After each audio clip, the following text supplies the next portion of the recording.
मेरे भाइयों, खुतबे मसनूना के बाद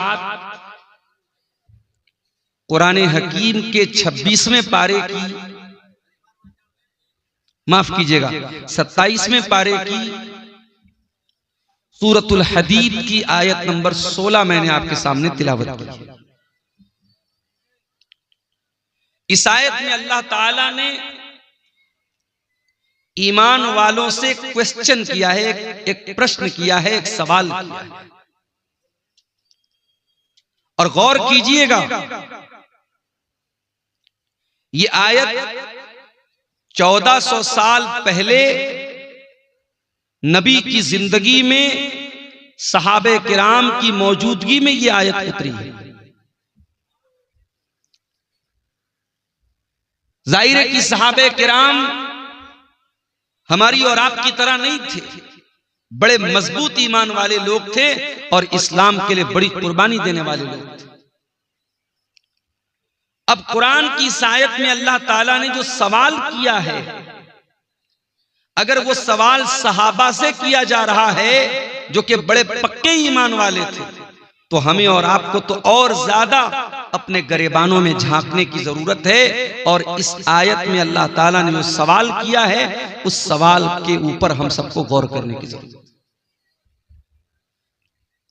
आइए पहले हम इस आयत का तर्जमा देखते हैं, इस आयत का मतलब देखते हैं, फिर बात को आगे बढ़ाते हैं। कुरान का 27वां पारा सूरतुल हदीद आयत नंबर 16, आयत नंबर 16।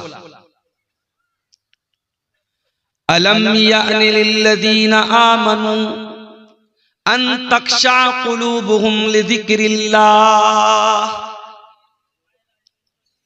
क्या अभी ईमान वालों के लिए वो समय नहीं आया, वो टाइम नहीं आया, वो वक्त नहीं आया, अन तख्शा कुलूबुहुम लिज़िक्रिल्लाह, जब उनके दिल अल्लाह ताला के जिक्र से नरम पड़ जाएं, पिघल जाएं, कांपने लगे। अलम यानि लिल्लज़ीना आमनू अन तख्शा कुलूबुहुम लिज़िक्रिल्लाह। ऐ ईमान वालो, क्या अभी वो समय नहीं आया, वो टाइम नहीं आया, क्या अभी वो वक्त नहीं आया जब तुम्हारे दिल अल्लाह ताला के कलाम को सुनकर के पिघल जाएं, नरम पड़ जाएं? गौर कीजिए, कुरान की आयत सहाबा से सवाल कर रही है। ऐ मेरे नबी के सहाबा, तुम बताओ, कुरान उतर रहा है, नबी के ऊपर कुरान की आयतें उतर रही हैं, क्या अभी वो समय नहीं आया, वो टाइम नहीं आया, वो वक्त नहीं आया जब अल्लाह का कलाम सुन करके तुम्हारे दिल पिघल जाए? वमा नज़ल मिनल हक़्क़ि, और अल्लाह ताला ने जो कुरान की आयतों को नाजिल किया है, जो हक बातें अल्लाह ताला ने नाजिल की हैं, क्या उन बातों को सुनकर के तुम्हारे दिल के अंदर अल्लाह का खौफ पैदा नहीं होता? वला यकूनू कल्लज़ीना ऊतुल किताब। ऐ मुसलमानों, तुम यहूदियों की तरह न हो जाना, तुम ईसाइयों की तरह न हो जाना।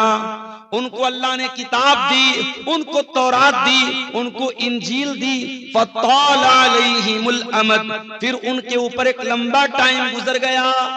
जाहिर जब हमारे नबी दुनिया में आए, ईसा अलैहिस्सलाम को आए हुए 600 साल हो चुके, मूसा अलैहिस्सलाम को आए हुए हजारों साल हो चुके थे। अल्लाह कह रहा है कि तुम यहूदियों की तरह मत हो जाओ, तुम ईसाइयों की तरह मत हो जाओ। उनको अल्लाह ने अपनी किताब दी और एक लंबा टाइम जब गुजर गया, फक़सत क़ुलूबुहुम, तो उनके दिल सख्त हो गए, उनके दिल हार्ड हो गए, उनके दिल कठोर हो गए।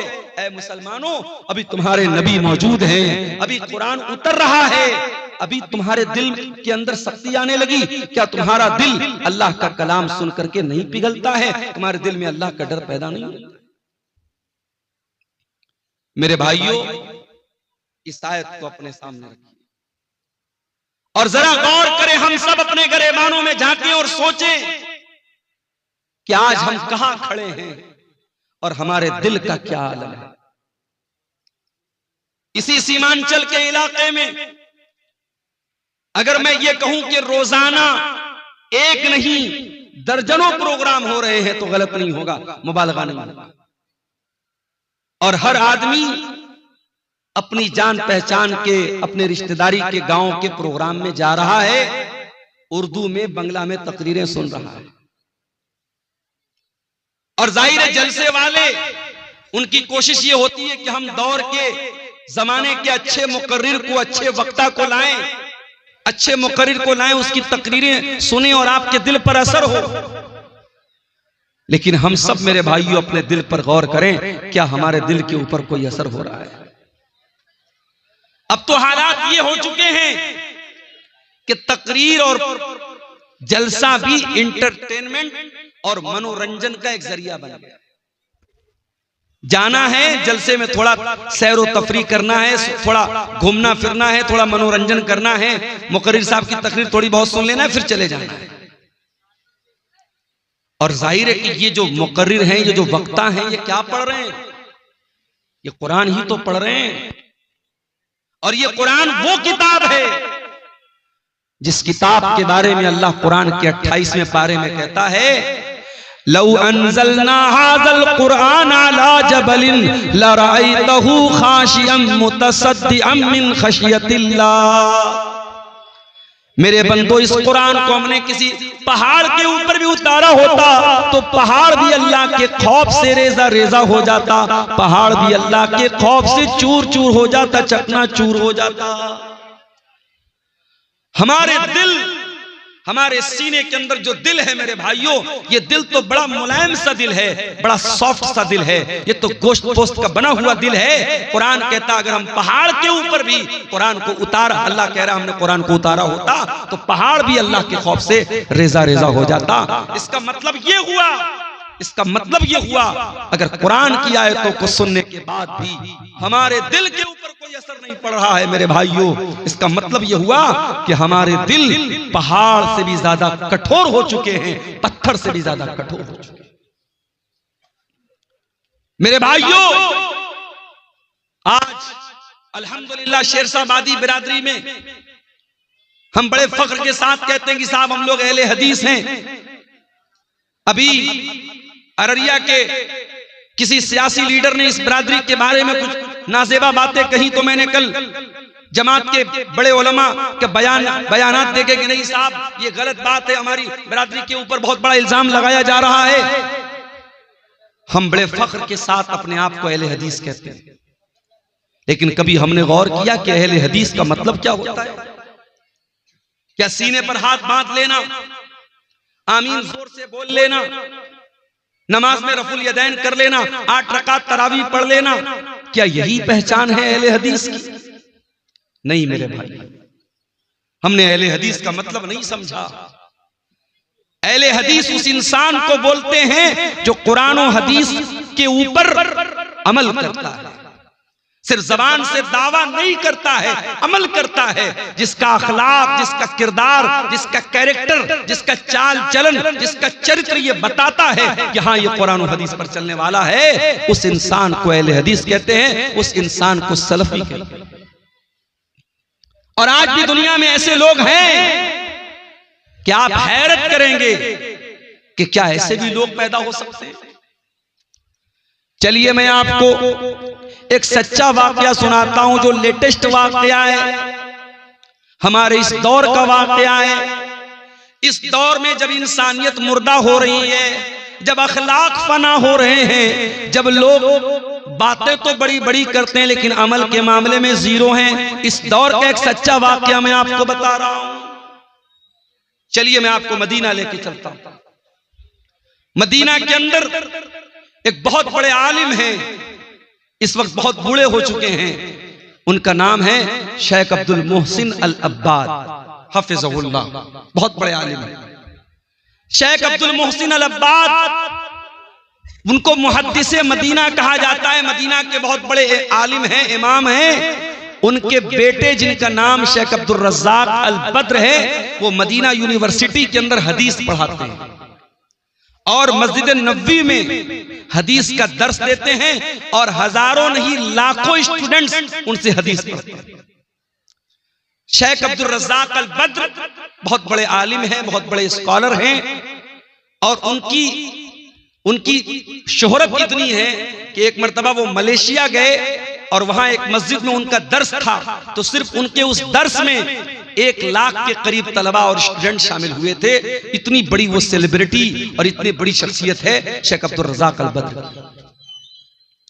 शेख अब्दुल रज़्ज़ाक़ अल बद्र के यहाँ एक आदमी ड्राइविंग का काम करता था, गाड़ी चलाता था, इंडिया के आंध्र प्रदेश के शहर विजयवाड़ा का।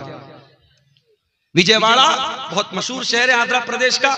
मैं 2 साल वहां रमजान में रहा हूं। बहुत अच्छे लोग हैं, बड़े दीनदार लोग हैं। विजयवाड़ा का एक आदमी सऊदी अरब में शेख अब्दुल रज़्ज़ाक़ अल बद्र के घर 4 व्हीलर की कार की ड्राइविंग करता था, ड्राइवर था। अब जाहिर है ड्राइवर की हैसियत क्या होती है भाई?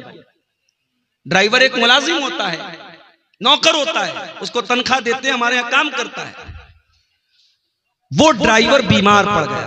20 साल तक उसने सर्विस की, फिर बीमार रहने लगा। उसने शेख से माजरत की कि अब मेरी तबीयत खराब रहती है, वो इंडिया वापस चला गया। आज के दौर में एक ड्राइवर गया, दूसरा ड्राइवर चला आया, कौन पूछने जाता है? शेख अब्दुल रज़्ज़ाक़ अल बद्र अपने उस बूढ़े ड्राइवर को रोजाना तो नहीं, महीने में 3-4 बार कॉल करके उसकी हालचाल पूछते हैं, उसकी तबीयत के बारे में रिपोर्ट लेते हैं।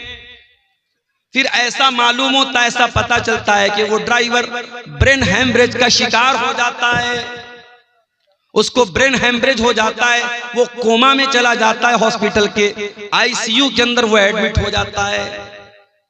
शेख अब्दुल रज़्ज़ाक़ अल बद्र को मालूम होता है कि मेरे घर पे 20 साल ड्राइविंग करने वाला ड्राइवर ब्रेन हेमरेज का शिकार हो चुका है और विजयवाड़ा के हॉस्पिटल में एडमिट हुआ है। गौर से सुनना मेरे प्यारे भाइयों, तकरीरें तो आपने बहुत सुनी होंगी, लेकिन तकरीरों में जो बातें बयान की जाती हैं, कभी कभी हमको लगता है कि वो बातें स्टेज पर तो बयान करने के लायक है, लेकिन प्रैक्टिकल उनके ऊपर अमल नहीं हो सकता। लेकिन ये सच्चा वाकया जो मैं बताने जा रहा हूं, ये सच्चा वाकया आपको सबूत दे रहा है कि तकरीर के अंदर जो बातें बयान की जाती हैं, उन बातों पर अगर इंसान अमल करना चाहे तो आज के इस नाजुक दौर में भी अमल कर सकता है। 20 साल तक ड्राइविंग करने वाला वो ड्राइवर ब्रेन हेमरेज का शिकार है, हॉस्पिटल में एडमिट है। शेख अब्दुल रज़्ज़ाक़ अल बद्र उसके बेटे से कांटेक्ट में, बेटे से बातचीत होती है। एक दिन बेटे के पास फोन आता है कि आपके अब्बा की अयादत करने के लिए, उनकी हाल चाल के लिए, उनको देखने के लिए सऊदी अरब से शेख अब्दुल रज़्ज़ाक़ अल बद्र की तरफ से कोई आने वाला है। बेटा सोचता है इतनी बड़ी हस्ती हैं, पैसे वाले भी हैं और बहुत बड़े आलिम भी हैं, हो सकता है अपने किसी नौकर चाकर को भेज दे मेरे अब्बा की हाल चाल लेने के लिए। वो दिन तय हो जाता है, टाइम तय हो जाता है और उस ड्राइवर का बेटा अपने इलाके के एयरपोर्ट पर जब पहुंचता है, क्या देखता है? उस एयरपोर्ट पर पहुंचने के बाद वो क्या देखता है कि शेख अब्दुल रज़्ज़ाक़ अल बद्र खुद फ्लाइट से तशरीफ लाए हुए हैं। अपने बूढ़े ड्राइवर, अपने बीमार ड्राइवर की अयादत करने के लिए, उसकी हाल चाल लेने के लिए, उसकी खबरगिरी करने के लिए सऊदी अरब से विजयवाड़ा तक का, आंध्र प्रदेश तक का लंबा सफर बगैर किसी अपॉइंटमेंट के और बगैर किसी को बताए हुए शेख अब्दुल रज़्ज़ाक़ अल बद्र तय करते हैं। मेरे भाइयों, हमारा हाल तो ये, हम कटिहार से पटना भी अगर जाते तो कोई ना कोई मकसद होता है, कोई ना कोई कारोबारी मामला होता है, किसी से पैसे का लेन देन होता है, कोई ना कोई दुनियावी मफाद होता है। मेरे प्यारे साथियों, जिस दौर में इंसान किसी को बेमतलब सलाम भी नहीं करता है, ऐसे दौर में क्या ऐसा भी अखलाक मिल सकता है? मेरे प्यारे भाइयों, सऊदी अरब की सरजमीन से शेख अब्दुल रज़्ज़ाक़ अल बद्र फ्लाइट के जरिए आते हैं। हालांकि अगर वो एक कॉल कर दें, एक मैसेज कर दें, उनके लाखों स्टूडेंट हैं, हिंदुस्तान की सरजमीन पर पर जो बच्चे मदीना में जाके पढ़ते हैं वो शेख अब्दुल रज़ाक अल बद्र से भी पढ़ते हैं। जितने मदनी आलिम आपको मिलेंगे, जो बाद में जो मदनी आलिम हुए वो सब उनके शागिर्द आपको मिलेंगे। जितने भी मदनी आलिम हैं सब मदीना में पढ़े, उनके शागिर्द हैं। एक मैसेज कर दें, तलबा की और स्टूडेंट की भीड़ लग जाएगी। मगर शेख अब्दुल रज़ाक अल बद्र ने किसी को नहीं बताया, बगैर किसी अपॉइंटमेंट के अचानक आए, ड्राइवर के बेटे के साथ कार में बैठ के हॉस्पिटल आए, अपने उस बूढ़े मुलाजिम की देर तक बैठ करके उसको दुआओं से नवाजा, उसकी पैसे से भी मदद की और उनके घर वालों को तसल्ली दी और फिर वापस चले गए। मेरे प्यारे साथियों, ये इस दौर के एक आलिम, एक कुरान और सुन्नत पर बयान करने वाले और कुरान और सुन्नत पर अमल करने वाले एक आलिम का सच्चा वाकया हमें ये बताता है। मेरे भाइयों के दिल में अगर अल्लाह का डर हो, दिल में अल्लाह का खौफ हो, तो कुरान और सुन्नत की बातें सिर्फ स्टेज पर बयान नहीं होती हैं, उनके ऊपर अमल भी किया जा सकता है और आज के दौर में अमल करने वाले भी मौजूद हैं। हमारा मामला क्या है? मुझसे कभी कभी लोग सवाल करते हैं, मैं मुंबई गया, लोग मुझसे पूछने लगे मौलाना साहब लगता है आपका प्रोग्राम कटिहार में बहुत होता है। अच्छा, कुछ तो चैनल वालों की मेहरबानी है, एक ही तकरीर को वो 10 चैनल वाले, अब तो ये माशाल्लाह गिनती करना चाहे तो हम लोग गिनती भी नहीं कर सकते कितने कैमरे लगे हैं, इसमें क्या क्या नाम है चैनल का ये भी नहीं मालूम। अब तो मैं डरता हूं भाई कौन सी बात कब निकल जाए और ये चैनल वाले क्या उसको उन्वान दे दें। डॉक्टर जाकिर नायक साहब के बारे में मैंने बड़े अदब के दायरे में, बड़ी तहजीब के दायरे में इसी सीमांचल में तकरीर में उनकी कुछ बातों से इख्तिलाफ किया। अब चैनल वाला क्या थंबनेल डाल रहा है, डॉक्टर जाकिर नायक हनफी हो गया, डॉक्टर जाकिर नायक अहले हदीस नहीं, उससे बचो। अब लोग मुझसे सवाल कर रहे हैं कि आपने डॉक्टर जाकिर नायक के खिलाफ क्या बोला है, क्या बोला है। मैंने कहा भैया जाके चैनल वालों से पूछो। तो हालात तो ये है, मैं बयान कुछ करता हूं, उस पर रिपोर्ट कुछ लगा देते हैं। तो लोग मुझसे सवाल करते हैं मुंबई वगैरह में कि मौलाना लगता है आपका प्रोग्राम उधर जो है कटिहार साइड में, सीमांचल साइड में बहुत होता है। और हकीकत में अगर आप देखें, सिर्फ मेरी बात नहीं है, जो भी हमारे जमात के बड़े बड़े मुकर्रिरीन हैं, जैसे मौलाना जर्जीज साहब हो गए और इसी तरीके से और भी जो भी इस वक्त जो मुकर्रिरीन जिनको हम जानते हैं, जो चल रहे हैं या जिनको सोशल मीडिया पे सुना जा रहा है, उसमें से बहुत सारे लोग आपके सीमांचल में आते हैं। सीमांचल में जलसे इतने हो रहे हैं, तकरीरें इतनी सुनी जा रही हैं, मगर असर क्यों नहीं हो रहा है? क्या बेपर्दगी में कोई कमी आ रही है? क्या शराब के नशे में कोई कमी आ रही है? क्या ज़िनाकारी और बदकारी में कोई कमी आ रही है? क्या शादी ब्याह में लेन देन में कोई कमी आ रही है? इसी बिहार की सरजमीन पर चंपारण के एक हमारे दोस्त हैं, साथी हैं, हमारे साथ पढ़ाने वाले टीचर हैं, उनकी बेटी के रिश्ते की बात आई। लड़का मामूली सा कोई काम करता है, मेहनत मजदूरी का काम करता है, 5 लाख रुपए की डिमांड की उसने। वो टीचर हमारे साथ पढ़ाते, कहने लगे मौलाना ये हालात हैं हमारी जमात के लोगों के।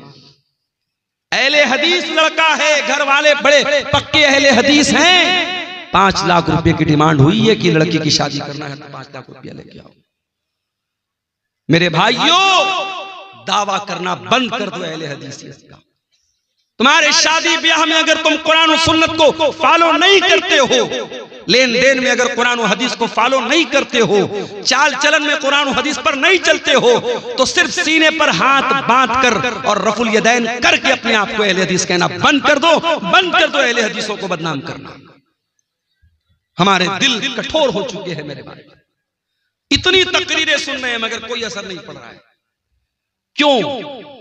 कुरान का वो सवाल हमसे और आपसे भी हो रहा है, अलम यान लिल्लदीना आमनू, ऐ ईमान वालों वो समय कब आएगा, वो टाइम कब आएगा, वो वक्त कब आएगा, अन तख्शा कुलूबुहुम लिज़िक्रिल्लाह, कि अल्लाह का कलाम सुन करके सिर्फ तुम्हारे कानों को अच्छा नहीं लगेगा, बल्कि तुम्हारे दिल के ऊपर भी उसका इफेक्ट पड़ेगा, उसका प्रभाव पड़ेगा। हमारा हाल तो ये हो गया है, एक कान से सुनना है, दूसरे कान से उड़ाना है, कान तक ताल्लुक है, बस दिल से कोई कनेक्शन नहीं है। हमारे नौजवानों को देख लो, हमारी बहनों को देख लो, नौजवान लड़कियों को देख लो, सारी मेहनत किस पर हो रही है? शरीर पर हो रही है, चेहरे पर हो रही है। लड़कों को देखो जिम जा रहे हैं, चिकन खा रहे हैं, मटन खा रहे हैं, तो साहब बॉडी बन जाए। लड़कियों को देखो आधा आधा घंटा आईने के सामने खड़ी हैं, क्या कर रही है? मेकअप कर रही है। ब्यूटी पार्लर में दुल्हन जाती है, जाने के टाइम जो है वो उसका कलर कुछ और होता है, आने के टाइम कलर कुछ और होता है, डिजाइन पूरा बदल जाता है। आप देख ले, मेकअप पर इतनी मेहनत हो रही है, लेकिन इस पर कोई मेहनत नहीं हो रही है। अल्लाह ताला के यहाँ जिस चीज की वैल्यू है मेरे भाइयों, फेस की वैल्यू नहीं है। अल्लाह के हमारी बॉडी की वैल्यू नहीं है, अल्लाह ताला के हमारे दिल की वैल्यू है। इब्राहीम अलैहिस्सलाम दुआ करते हैं, वला तुखज़िनी यौम युबअसून, ऐ अल्लाह तू मुझे कयामत के दिन जलील मत करना, ऐ अल्लाह तू मुझे कयामत के दिन रुसवा मत करना। यौम ला यनफ़उ मालुन वला बनून, जिस दिन न माल काम आएगा न औलाद काम आएगी, इल्ला मन अतल्लाह बिक़ल्बिन सलीम। कयामत के दिन तो वही कामयाब होगा अल्लाह जो साफ सुथरा दिल लेकर के आएगा। तुम्हारे चेहरे कितने साफ सुथरे हैं, तुम्हारे बालों में कितनी खूबसूरती है, तुम्हारा शरीर कितना खूबसूरत है, अल्लाह ताला के ये मैटर नहीं करता है। हाँ, अल्लाह क्या ये मैटर करता है कि आपका दिल कितना साफ सुथरा है। कहीं ऐसा तो नहीं कि चेहरा तो बहुत अच्छा है, बॉडी तो बहुत मजबूत है, मगर दिल के अंदर गंदगी भरी है, दिल के अंदर लालच भरा है, दिल के अंदर खुदगर्जी भरी है, दिल के अंदर माल की मोहब्बत भरी है, दिल के अंदर दुनिया की मोहब्बत भरी है, दिल के अंदर शरारत भरी है। दिल साफ नहीं होगा मेरे भाइयों, हम अल्लाह के कामयाब नहीं हो सकते। दिल पर मेहनत करो, दिल पर मेहनत करो। इसीलिए अल्लाह कुरान के पहले पारे में कहता है, यहूदियों का जिक्र करते हुए, जब यहूदियों ने अल्लाह ताला की बहुत नाफरमानी की, बहुत गुनाह किया, अल्लाह ने फरमाया तुम क़सत क़ुलूबुकुम मिन बादि ज़ालिका फ़हिय कल हिजारति औ अशद्दु क़स्वा। ऐ यहूदियों, तुम्हारे दिल पत्थरों से ज्यादा कठोर हो चुके हैं, पत्थरों से ज्यादा सख्त हो चुके हैं। व इन्न मिनल हिजारति लमा यतफज्जरु मिनहुल अन्हार। अरे पत्थर भी कुछ ऐसे होते हैं कि पत्थर के अंदर से नहरें बहती हैं। व इन्न मिन्हा लमा यशक़्क़ु फयख़रुजु मिनहुल मा। पत्थर तो कुछ ऐसे भी होते हैं कि पत्थर पर जब बार बार पानी की बूंदें पड़ती हैं तो पत्थर में सुराख हो जाता है और पत्थर से पानी रिस रिस करके बहने लगता है। ऐ यहूदियों, ऐ अहले किताब, तुमने इतना अल्लाह को नाराज किया है, इतने गलत काम किए हैं, इतने अल्लाह को नाराज करने वाले काम किए हैं कि तुम्हारे दिल तो पत्थरों से ज्यादा सख्त हो गए। कुरान ने तो यहूदियों के बारे में कहा था।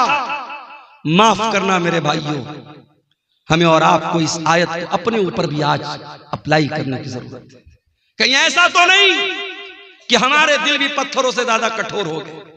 वही कुरान, जो कुरान डाकू सुनता था तो सुधर जाता था, तौबा कर लेता था। एक डाकू था जिसका नाम था फुज़ैल इब्न अयाज़। उसका काम था डाका डालना, लोगों के मकान में जाके चोरी करना, लोगों का माल हड़प लेना, लोगों का पैसा चोरी कर लेना। एक दिन रात का वक्त था, एक मकान की छत पे जाके कूदता है।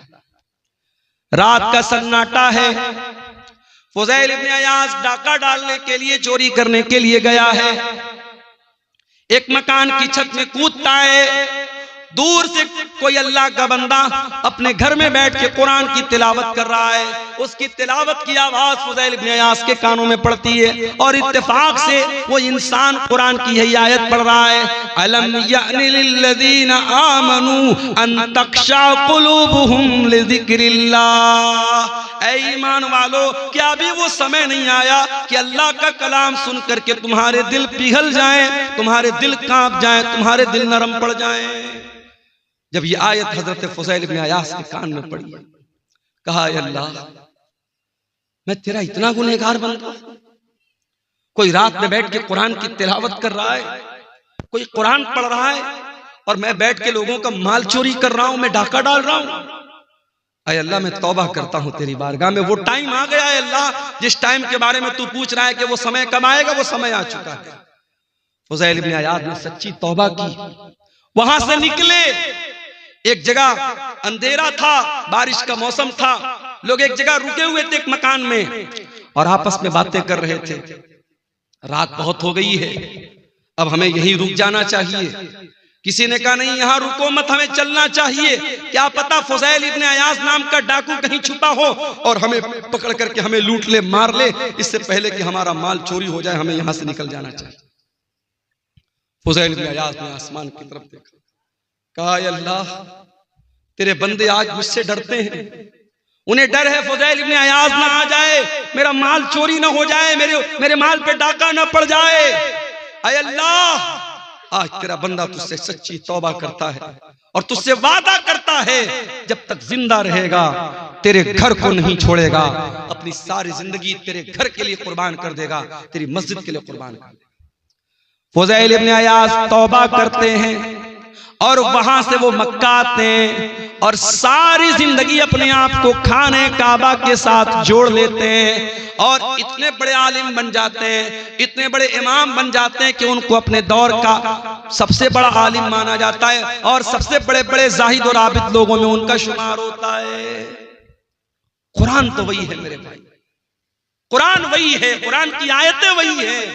एक डाकू ने सुना और तौबा कर ली और हम और आप उस कुरान को सुनते हैं और हमारे दिल पर कोई असर क्यों नहीं होता? कुरान जवाब दे रहा है, सुम्मा क़सत क़ुलूबुकुम मिन बादि ज़ालिका, तुम्हारे दिल पत्थरों से भी ज्यादा कठोर हो चुके। इत्तेफाक से रमजान के लास्ट में उम्रा करने का मौका मिला अल्लाह के फजल करम से, उसकी तौफीक से। अब उम्रा करने भी जो लोग जाते हैं, अल्लाह माफ करे, अल्लाह रहम करे, उम्रा की बरकत भी धीरे धीरे खत्म हो रही है। वहां भी साहब तवाफ हो रहा है, साथ में सेल्फी ली जा रही है। अब बॉलीवुड की बड़ी बड़ी हीरोइनें साहब सारी जिंदगी वो नंगापन करती रही, नाचती रही, गाती रही, अब वो अपने गुनाहों को धोने के लिए क्या कर रही? उम्रा करने जा रही है। उम्रा करने गई, अब वहां क्या है साहब, फोटो शूट हो रहा है। मदीना के अंदर पहुंची तो जो बड़ी बड़ी छतरी लगी है मस्जिद नबवी के अंदर, उसके नीचे, मैं एक बॉलीवुड की हीरोइन नाम नहीं लूंगा वरना चैनल वाले भी फटफट से थंबनेल डाल देंगे, वो बेचारी जाके वहां फोटो शूट कर रही है और आकर के फिर अपना फिल्में बनाने लगी। फिर वो सारे काम जो फिल्मी दुनिया के हो रहे थे वो होने लगे। अब धीरे धीरे उम्रा और हज की रूहानियत भी मेरे भाइयों खत्म हो रही है। पहले वो दौर था लोग जब उम्रा करने जाते थे, हज करने जाते थे, जब वापस लौटते थे तो दिल की दुनिया बदल जाती थी, दिल की दुनिया बदल जाती थी, एक चेंजिंग आ जाती थी, एक परिवर्तन आ जाता था। आज कोई परिवर्तन नहीं आ रहा है। आज पैसा वाला है, चलो भाई चलो, जैसे लोग पिकनिक मनाने जाते हैं, कोई मुंबई जाता है, कोई कोलकाता जाता है, कोई दिल्ली जाता है, चलो हम उम्रा करके चले आए। अब उम्रा को भी लोगों ने पिकनिक बना दिया है। सच्चे दिल से कोई उम्रा करे, अगर कोई अपने हलाल कमाई से और सच्चे दिल से कोई हज और उम्रा करे, अल्लाह के नबी ने फरमाया कि लगातार हज और उम्रा करने से इंसान के गुनाह मिट जाते हैं और इंसान की गुर्बत और फक्र फाका खत्म होता है, इंसान के माल में बरकत होती है। मगर अफसोस हमारे दिल इतने कठोर हो चुके हैं कि आज हम और आप उम्रा करने और हज करने जा रहे हैं तो वहां भी हम दुनियादारी कर रहे हैं। मेरे प्यारे साथियों, ये दिल के कठोर होने की अलामत।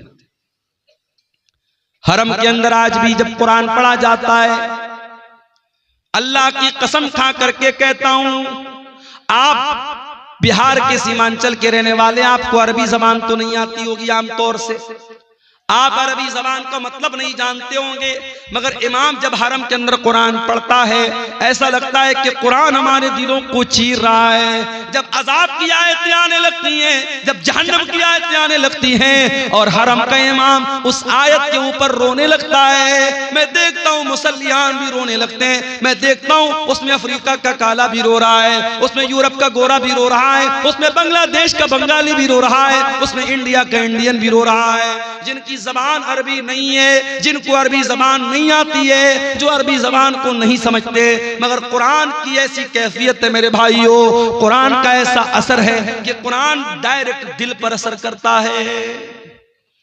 इसलिए मैं अक्सर अपने नौजवानों से कहता हूं कि ये क्या म्यूजिक के चक्कर में पड़े हो, कार चला रहे हो म्यूजिक बजा रहे हो। अभी मेरा एक प्रोग्राम था दरभंगा में, अब ड्राइवर बेचारा गैर मुस्लिम था, रात का टाइम था, मुझे जल्दी निकलना भी था, सुबह क्लास भी करनी थी। ड्राइवर ने कहा मौलाना साहब अगर इजाजत हो तो गाना बजा लो। मैंने कहा भाई तो बड़ा गड़बड़ मामला है यार, अब तो मुझसे गाना बजाने की इजाजत मांग रहे हो। मैंने कहा देखिए रात का समय है, आपको भी नींद लग रही, तकरीर करके आप थके हारे हैं, और मैं अगर कुछ बजाऊंगा नहीं तो मुझे भी नींद आने लगेगी, फिर एक्सीडेंट हो सकता है। मैंने कहा अच्छा चलो ठीक है, तुम गाना बजाना चाहते हो बजा लो, हल्की आवाज में बजाओ, मैं पीछे लेट जाता हूं, सो जाता हूं। तो ये गैर मुस्लिम कर रहा है, चलो भाई उसका कोई इस्लाम से ताल्लुक नहीं है। मगर मुसलमान ड्राइवरों को मैं देखता हूं, मुसलमान लड़कों को देखता हूं, उनके कार का जो साउंड सिस्टम होता है उसमें अगर कभी कभी ऐसा भी होता है ना, मेरे सामने तो गाना नहीं बजाते, कभी कभी गलती से बजने जल्दी से बंद कर देते। तो गाना बजा रहा है आज हमारा नौजवान, ये नहीं सोचता है अगर कार चलाते हुए अल्लाह ना करे एक्सीडेंट हो गया, मौत आ गई, उसी हाल में हम मर गए, तो कयामत के दिन जब हम उठेंगे तो उस दिन भी गाना सुनते हुए और गाना बजाते हुए उठेंगे। ये कितनी बदनसीबी की मौत होगी, कितने अफसोस की मौत होगी। कानों में ईयरफोन ठूस के और कानों में एयरपोर्ट ठूस करके वो गाना सुन रहा है, अल्लाह ना करे उसी हाल में अगर रूह निकल गई और दिल की धड़कन बंद होगी तो क्या हाल होगा तेरा। इसलिए कि अल्लाह के नबी फरमाते हैं इन्नल अब्द युबासु अला मा माता अलैहि, बंदा जिस हाल में मरेगा उसी हाल में कयामत के दिन उठाया जाएगा। जो कुरान पढ़ते हुए मरेगा वो कुरान पढ़ते हुए उठाया जाएगा, जो गाना सुनते हुए मरेगा वो गाना सुनते हुए उठाया जाएगा, जो गंदी वीडियो देखते हुए मरेगा वो गंदी वीडियो देखते हुए उठेगा, जो जिना करते हुए मरेगा वो जिना करते हुए उठेगा, जो शराब पीते हुए मरेगा वो शराब पीते हुए उठेगा, जो हलाल काम करते हुए मरेगा वो हलाल काम करते हुए उठेगा। हत्ता के अगर कोई हाजी हज करने गया है, अल्लाह के नबी ने फरमाया अगर इहराम की हालत में हाजी का इंतकाल हो जाए तो उसको अलग से कोई कफन पहनाने की जरूरत नहीं है, उसी इहराम के कपड़े में उसे कफना दो। इसलिए कि कयामत के दिन वो हाजी जब उठेगा तो उसी इहराम के कपड़े में उठेगा और लब्बैक अल्लाहुम्मा लब्बैक कहते हुए उठेगा। मेरे साथियों, अगर आपको गाना और म्यूजिक से प्यार और मोहब्बत है और आपके दिल को गाने की आवाज से सुकून मिलता है, म्यूजिक से सुकून मिलता है, तो ये इस बात की पहचान है कि दिल के अंदर ईमान बहुत कमजोर हो चुका है, दिल मुर्दा हो रहा है। इसलिए कि कुरान कहता है अला बिज़िक्रिल्लाहि तत्मइन्नुल कुलूब, ईमान वालों के दिल को तो अल्लाह के जिक्र से सुकून मिलता है, ईमान वालों के दिलों को तो कुरान से सुकून मिलता है। हमारे प्यारे नबी सल्लल्लाहु ताला अलैहि वसल्लम कुरान पढ़ा भी करते थे और कुरान सुना भी करते थे। एक मर्तबा आपने हजरत अब्दुल्ला बिन मसूद से कहा, अय अब्दुल्ला तुम मुझे कुरान पढ़ के सुनाओ। अब्दुल्ला बिन मसूद बहुत अच्छा कुरान पढ़ते थे, बहुत खूबसूरत आवाज थी। अब्दुल्ला बिन मसूद ने कहा कि अल्लाह के रसूल मैं आपको कुरान पढ़ के सुनाऊं? ये कुरान तो आप ही के ऊपर उतरा है, मैं आपको कैसे पढ़ के सुनाऊं? आपने फरमाया अय अब्दुल्ला इन्नी उहिब्बु अन अस्माअहु मिन गैरी, आज मैं दूसरे के मुंह से कुरान सुनना चाहता हूं, आज तुम मुझको कुरान पढ़ के सुनाओ। हजरत अब्दुल्ला कुरान पढ़ने लगे, अल्लाह के नबी सुन रहे हैं, हजरत अब्दुल्ला कुरान पढ़ रहे हैं। अल्लाहु अकबर, अल्लाह के नबी बैठ करके कुरान सुन रहे हैं। मेरे नौजवानों, जरा दिल पे हाथ रख के बताओ आखिरी बार तुमने अपने मोबाइल में कुरान कब सुना था? चलो आओ इसी बात पर चेक किया जाए, तुम्हारे यूट्यूब की हिस्ट्री चेक की जाए, तुम्हारे ब्राउजर की हिस्ट्री चेक की जाए, तुमने लास्ट टाइम कुरान को कब प्ले किया था, तुम्हारे मोबाइल में कुरान कब तुमने सुना था, कुरान को कब चलाया था। चेक किया जाए तो शर्मिंदगी उठानी पड़ जाएगी, शर्मिंदा होना पड़ जाएगा। मोबाइल आप लॉक करके वापस रख दे, नहीं मौलवी साहब रहने दीजिए। ये हालात है हमारे। हमारा नौजवान आज कुरान को न पढ़ता है न सुनता है। तुम्हारे नबी का हाल ये है, नबी कुरान सुन रहे हैं, हजरत अब्दुल्ला कुरान पढ़ रहे हैं। अब्दुल्ला बिन मसूद कहते हैं मैं कुरान पढ़ने लगा, अल्लाह के प्यारे नबी गौर से कुरान को सुनने लगे। मैं सूरे निसा की तिलावत कर रहा था, मैं पढ़ते पढ़ते जब सूरे निसा की आयत नंबर 31 के ऊपर पहुंचा, फकैफ़ इज़ा जिना मिन कुल्लि उम्मतिन बिशहीद व जिना बिका अला हाउलाई शहीदा। ऐ नबी, उस वक्त आपका क्या हाल होगा जब हम हर उम्मत के ऊपर से गवाह लाएंगे, और ऐ नबी हम आपकी उम्मत पर आपको गवाह बनाएंगे। जब इस आयत पर मैं पहुंचा, अल्लाह के नबी ने कहा हस्बुकलान, ऐ अब्दुल्ला अब रुक जाओ, अब बस कर दो, अब रुक जाओ, स्टॉप कर दो। हजरत अब्दुल्ला बिन मसूद कहते हैं मैंने नजरों को उठा करके देखा कि अल्लाह के नबी मुझको क्यों रोक रहे हैं, क्यों मना कर रहे हैं। फैजा ऐनाहु तजरीफान, मैंने क्या देखा कि अल्लाह के नबी की आंखों से आंसू बह रहे हैं, अल्लाह के नबी रो रहे हैं, अल्लाह के नबी की आंखों से आंसू बह रहे हैं। वो जिम्मेदारी का जो एहसास आपको हुआ, जो जिम्मेदारी कयामत की दिन आपके कंधों पर डाली जाएगी, उस जिम्मेदारी को याद करके अल्लाह के नबी रो रहे हैं। नबी तो रोए अपनी जिम्मेदारी को याद करके, और हम और आप बस इसी पर फख्र करें कि साहब हम तो अहले हदीस हैं, जन्नत हमारे बाप की है, जन्नत का सर्टिफिकेट हम लेके बैठे हैं। हम और आप कभी हमें कुरान पढ़ करके और सुन करके हमें रोने की नौबत हमें नहीं आती। मेरे भाइयों, ये आंखें खुश्क है मौला, इन्हें रोना नहीं आता। ये आंखें खुश्क है मौला, इन्हें रोना नहीं आता। कभी गौर करो मेरे भाइयों, आखिरी बार आपकी आंखों से आंसू अल्लाह के खौफ से कब निकले थे? किसी के मरने पे निकले होंगे, कोई तकलीफ हुई होगी निकले होंगे, कोई दर्द हुआ होगा निकले होंगे, मगर इन आंसुओं से अल्लाह के खौफ से आंसू कब निकला था? जरा सोचना मेरे भाइयों, जरा हम सब अपने गिरेबान में झांकें और सोचें, अल्लाह के खौफ से आंसू कब निकला था? अल्लाह के नबी फरमाते हैं लैसा शैउन अहब्बु इलल्लाहि मिन क़त्रतैन, अल्लाह ताला को दो कतरे बहुत पसंद हैं। दो कतरे अल्लाह ताला को बहुत पसंद हैं। कतरतु दुमुइन मिन खशियतिल्लाह, एक आंसू का कतरा जो इंसान की आंखों से अल्लाह के खौफ से निकलता है, अल्लाह के डर से निकलता है, वो आंसू के कतरे अल्लाह ताला को बहुत पसंद हैं। व कतरतु दमिन तुहराक़ु फी सबीलिल्लाह, और दूसरा वो खून का कतरा जो अल्लाह की राह में बहाया जाता है, अल्लाह की राह में शहीद होने वाला, अल्लाह की राह में जिहाद करने वाला, अल्लाह की राह में लड़ने वाला, उसके खून के कतरे अल्लाह ताला को बहुत पसंद हैं। वो आंसू जो अल्लाह के खौफ से निकलते हैं मेरे भाई, वो आंसू अल्लाह को बहुत पसंद है। अल्लाह के प्यारे नबी फरमाते हैं, बुखारी और मुस्लिम की रिवायत है, कयामत का दिन होगा, सूरज 1 मील की दूरी पर होगा, लोग गर्मी से पसीने से बेहाल होंगे। सबअतुन युज़िल्लुहुमुल्लाह, 7 तरीके के बंदे अल्लाह ताला के ऐसे होंगे जिनको अल्लाह ताला अपने अर्श का साया देगा। उन 7 खुश नसीब बंदों में एक बंदा वो भी होगा, वरजुलुन ज़करल्लाह खालियन फफ़ाज़त ऐना, अल्लाह का वो बंदा जिसने तन्हाई में, अकेले में, बंद कमरे में बैठ करके अल्लाह को याद किया, अपने गुनाहों को याद किया, अपने पापों को याद किया, अपनी नाफरमानियों को याद किया, और उसकी आंखों से आंसू बह पड़े, वो रोने लगा।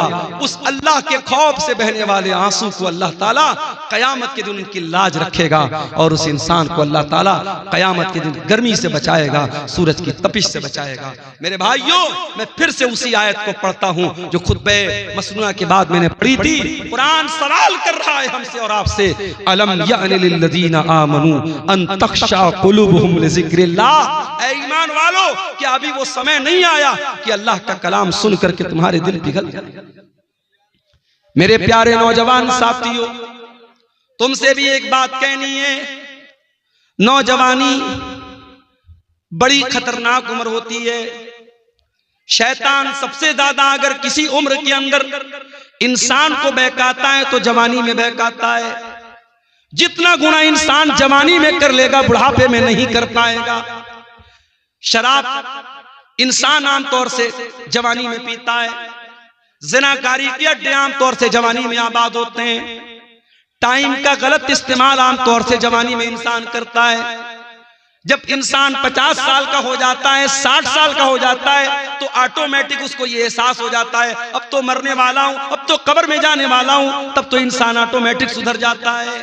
असल जो सुधरने की उम्र है वो तो जवानी की उम्र है, जो तौबा करने की उम्र है, जो अल्लाह से माफी मांगने की उम्र है, माफ करना, वो 20 से 40 साल के बीच की उम्र है। फारसी का एक शायर कहता है, दर जवानी तौबा करदन शेवे पैगंबरी, वक्त पीरी गुर्गे जालिम नीशवत परहेजगार। जवानी में तौबा करना नबियों का तरीका है, बुढ़ापे में तो भेड़िया भी शरीफ बन जाता है। जब पेट में आंत नहीं, मुंह में दांत नहीं, तब शरीफ बन गए तो कौन सा कमाल किया। मेरे प्यारे नौजवान साथियों, आज अपनी जवानी का गलत इस्तेमाल करने के पहले सोच लेना कि अल्लाह ताला क्या इसका हिसाब देना पड़ेगा। गुनाह की लज्जत तो आज मिल जाएगी, गुनाह का मजा तो मिल जाएगा, मगर इस गुनाह के बाद इसका जो असर तुम्हारी जिंदगी पर पड़ेगा, जो पछतावा तुम्हें होगा, उस पछतावे के बाद तुम्हारे सामने कोई रास्ता नहीं होगा। इसलिए कि मेरे नौजवान भाइयों, इस बात की कोई गारंटी नहीं है कि आज आप नौजवान हैं, कल आप बुढ़ापे तक जिंदा रहेंगे। क्या गारंटी?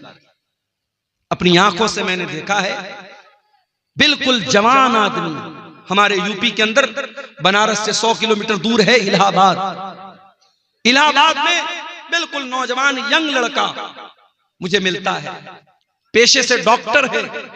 और मेरी आदत है, अगर तकरीर में कोई वेल क्वालिफाइड, वेल एजुकेटेड, पढ़ा लिखा अगर इंसान अगर मिलने आता है, मैं बड़ी तवज्जो से मिलता हूं, क्योंकि आज के इस दौर में पढ़े लिखे लोग और जो है समाज में जिनका एक मकाम और स्टेटस है, इस तरीके के लोग अगर प्रोग्राम में आ रहे हैं और उलमा से मिलने आ रहे हैं, ये बड़ी बात है। ऐसे लोगों का हमें वेलकम करना चाहिए, इस्तेकबाल करना चाहिए।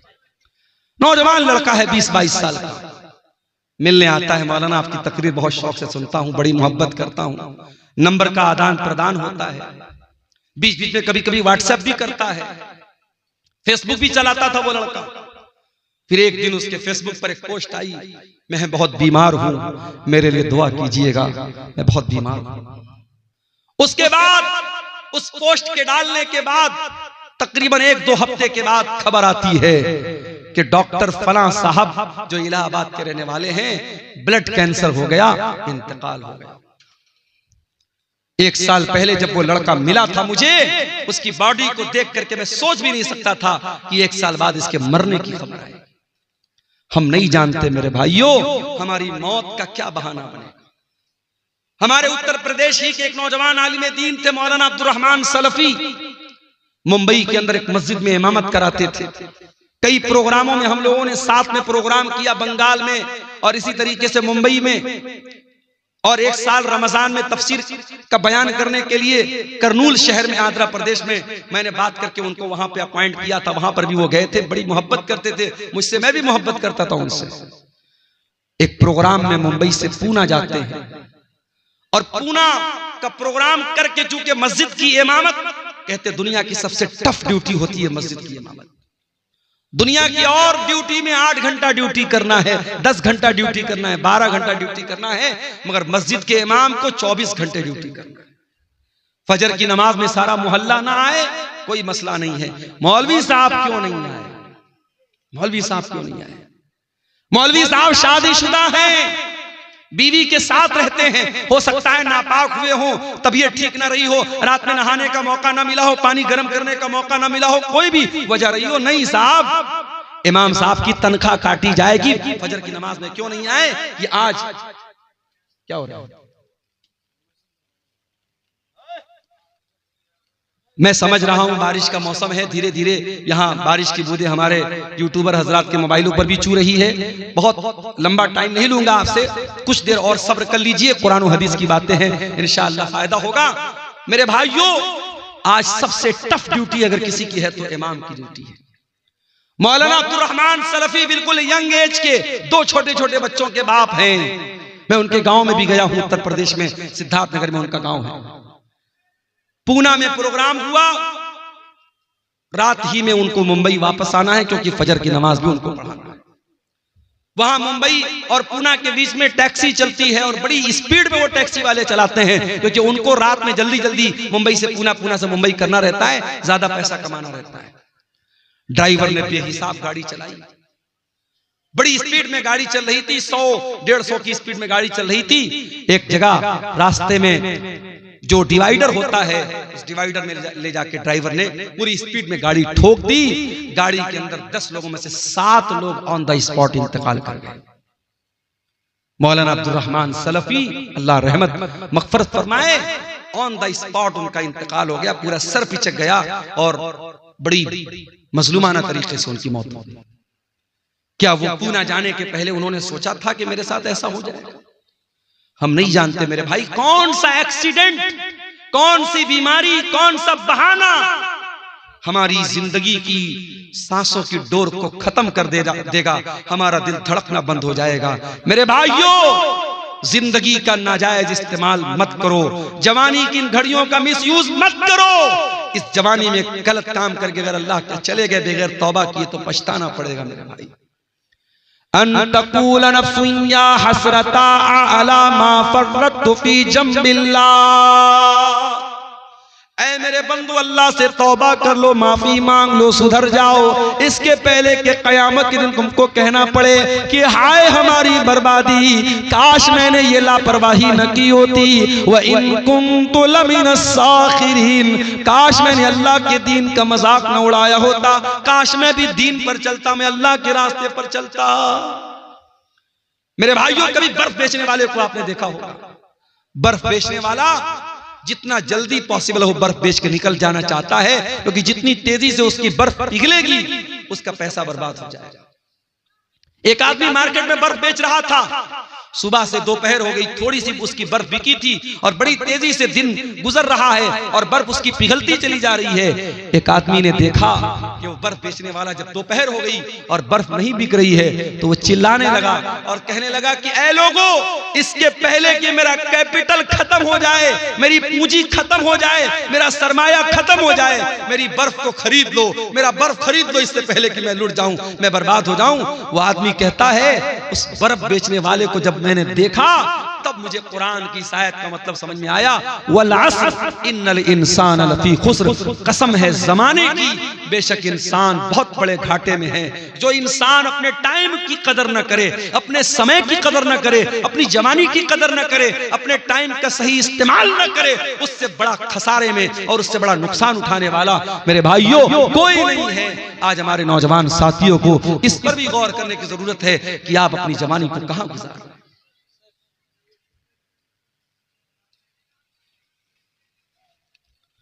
कुरान का वो सवाल हमसे और आपसे हो रहा है मेरे भाई, अलम यानि लिल्लज़ीना आमनु अन तख्शा कुलूबुहुम लिज़िक्रिल्लाह, क्या ईमान वालों के लिए अभी वो समय नहीं आया कि अल्लाह का कलाम सुन करके उनके दिल पिघल जाएं, नरम पड़ जाएं।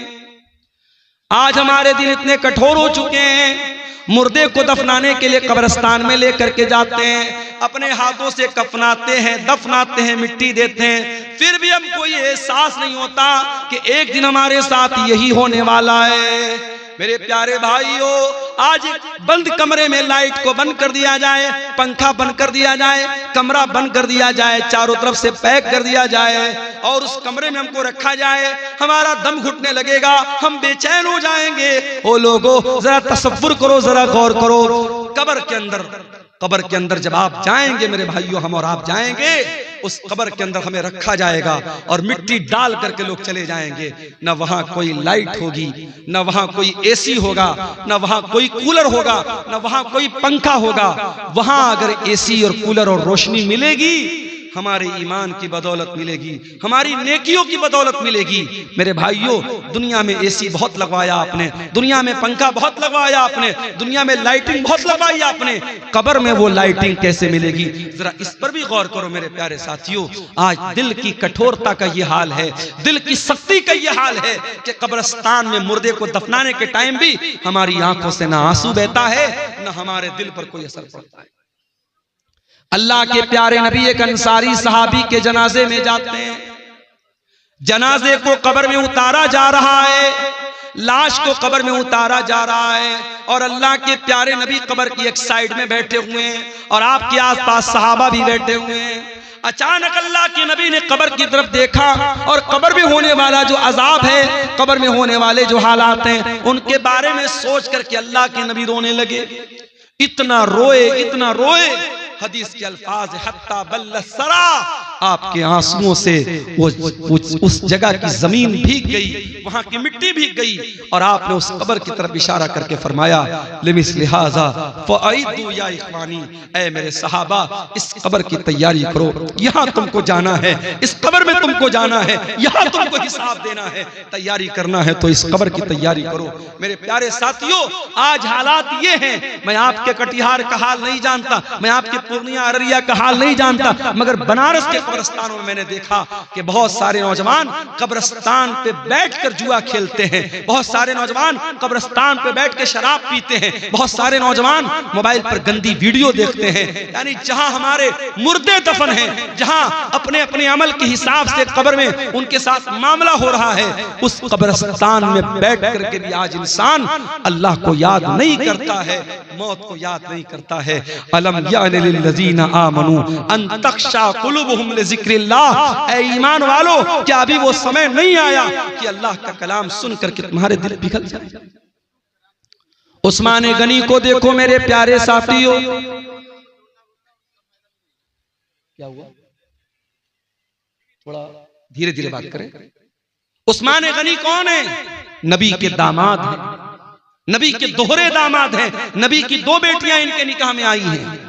उस्मान गनी वो उस्मान है, हर मौके पर अल्लाह के दीन के लिए, मस्जिद के लिए, नबी के मदरसे के लिए, नबी के सहाबा को पानी पिलाने के लिए, इस्लाम की राह में लुटाने के लिए उस्मान गनी अपनी दौलत का मुंह खोल देते हैं। उस्मान गनी ने कभी अपने कदम को पीछे नहीं रखा। वो उस्मान गनी जिनका नाम लेकर के नबी ने कहा था मा ज़र्रा उस्मान मा अमिल बाद अल यौम क़त्तो, उस्मान ने इतना अल्लाह की राह में दे दिया है, उस्मान का कोई गुनाह भी उसका कुछ बिगाड़ नहीं सकता है।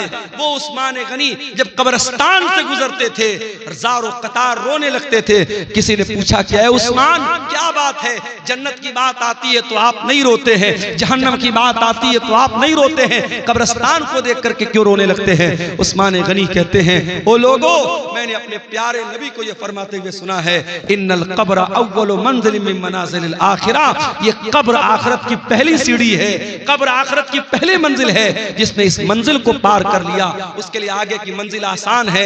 ऐ लोगों, जब मैं कब्र को देखता हूं मुझे अपनी आखिरत याद आ जाती है और मैं अपने आंसुओं पर कंट्रोल नहीं कर पाता। आज हमें और आपको क्या कब्रिस्तान पे जाके मौत याद आती है? नहीं याद आती। आज तो कब्रिस्तान और कब्र पर भी आज मेला लगता है। आपको यकीन ना आए, मुंबई की हाजी अली की दरगाह पे जाके आप देख लें, यकीन ना आए लखनऊ की देवा की दरगाह पे आप जाके देख लें, यकीन ना आए अंबेडकर नगर बसखारी में कछौचा की दरगाह पे आप जाके देख लें, यकीन ना आए अजमेर में ख्वाजा मोइनुद्दीन चिश्ती अजमेरी की दरगाह पे जाके देख लें। वहां आपको लड़कियां भी नजर आएंगी, लड़के भी नजर आएंगे, शिर्क भी हो रहा है, नजरों का गुनाह भी हो रहा है, बदचलनी और बेहयाई भी हो रही है। आज कब्र पे जाके मौत किसको याद आती है? मेरे प्यारे साथियों, कुरान का सवाल बरकरार है, अलम यानि लिल्लज़ीना आमनू अन तख्शा कुलूबुहुम लिज़िक्रिल्लाह, ऐ ईमान वालों, क्या अभी वो समय नहीं आया कि अल्लाह का कलाम सुन करके तुम्हारे दिल पिघल जाए? आज हमारी रातें गुनाहों में गुजरती हैं।